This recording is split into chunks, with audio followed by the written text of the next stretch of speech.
قدرمنو اوریدونکو ګرانو لیدونکو هیله د زموږ سلامونه نیک هیله او درناوی ومنئ. شنونده ها و بیننده های گرامی سلام و عرض ادب دارم. یوسف و دوست هستم از رادیو تلویزیون صدای افغان. قدرمنو دوستانو دنمارک څخه د افغان غږ رادیو تلویزیون ویاړي چې هر اونۍ د شنبه او یک شنبه په ورځ د غرمې وروسته له 4 بجو نه تر 6 بجو ستاسو په چوپړ کې ده او زموږ ټول همکاران هڅه کوي چې د یوې نوې خبرونه په وړاندې کولو سره له دنمارک څخه د افغانانو د ژوند او کاروبار او د دوی د بچیانو د ژوندانه د څرنګوالي په باب او دغه راز د افغانستان د روانو حالاتو او تاریخي ارزښتونو په باب مونږ کومه خبرونه چې لرو هغه تاسو لپاره په زړه پورې وي. شنونده و بیننده های عزیز و گرامی، ما بسیار خوش میشیم که نظریات شما را، انتقادات و راهنمایی های شما را با خود داشته باشیم. رادیو تلویزیون صدای افغان از دنمارک بدون شک از شماست.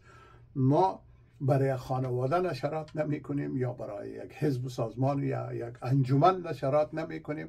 نشرات ما به خاطر همه افغانهای عزیز بخصوص افغانهای مقیم دنمارک است. خب نام ما رادیو تلویزیون صدای افغان است و ما امیدوار هستیم که همه افغانهای ما در سهم فعال داشته باشه و مطالب برنامه های ما که هم از داخل افغانستان ما گزارش ها، هم از خارج از افغانستان عزیز زندگی افغانهای مقیم دنمارک و سایر کشورهای اروپایی و همه جهان از طریق شما میخوایم منعکس بدیم. شما هستین که با ما تماس میگیرید، تماس های تلفنی و از چگونگی کار و زندگیتان در کشورهای خارج از افغانستان عزیز به ما گزارش میتین و ما او را بازتاب میکنیم. امیدوار هستم همه از این برای شنونده ها و بیننده های گرامی رادیو تلویزیون صدای افغان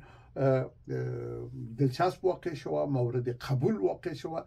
اگر احیانا بخواین ما را راهنمایی بکنین بسیار خوش میشیم که ما را راهنمایی بکنین، به خاطر از اینکه هیچ رسانه، نه رادیو، نه تلویزیون، نه اخبار، نه مجله، هیچ برنامه که برای یک کتله از بشری باشه و مخاطبان ما کسایی باشه که زبان هم دیگر را میفهمیم، مشکل ما واحد است و آرزوهای ما واحد است، به این صورت سهم این مخاطبان هم بسیار مهم است که در بهبود همچون نشرات سهیم باشند.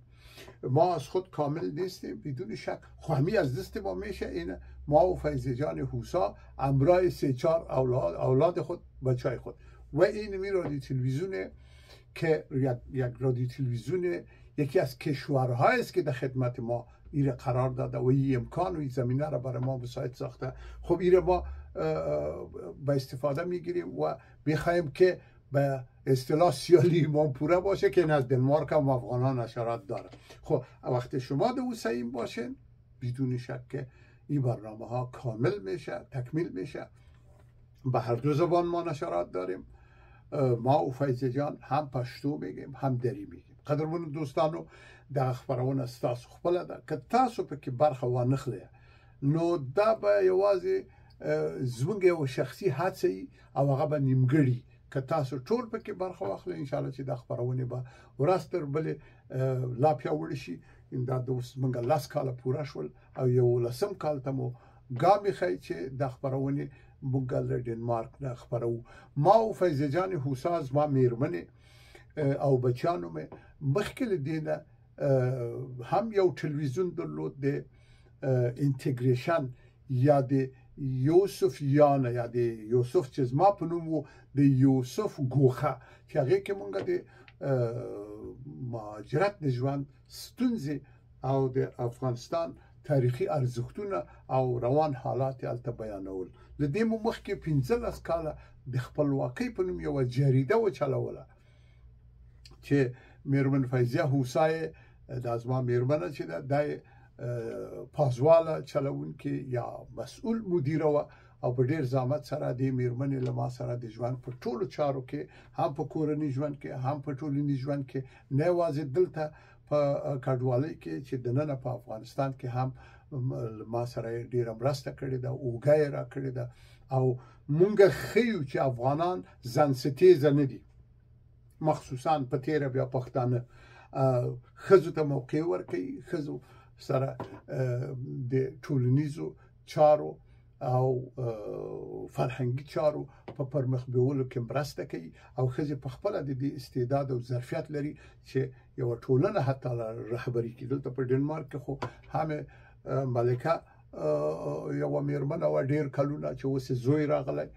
او لومړی وزیر یې یوه ښځه ده، او د وزیرانو په شمیر کې 80 سلنه ښځې دي.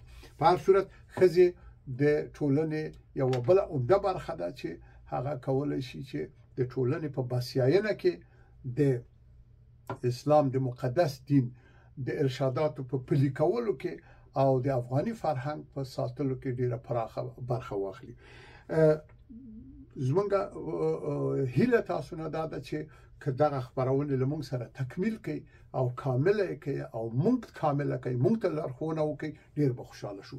زمونږ د ټلیفون شمیره ده 0045 چې دا د ډنمارک کود دی 11 21 93 1.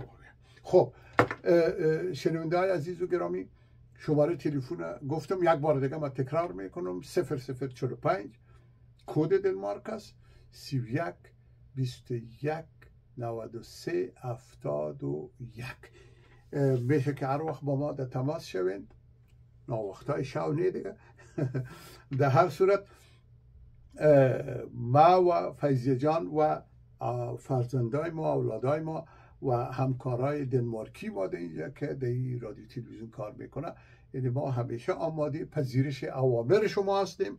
امیدوار هستم که بتانیم ما افغانهای مقیم دنمارک سهم و رسالت خود به خوبی ادا بکنیم. تشکر از این که با ما بودین چند لحظه و خیلی ممنون از شما که در برنامه ها با ما سهیم هستین.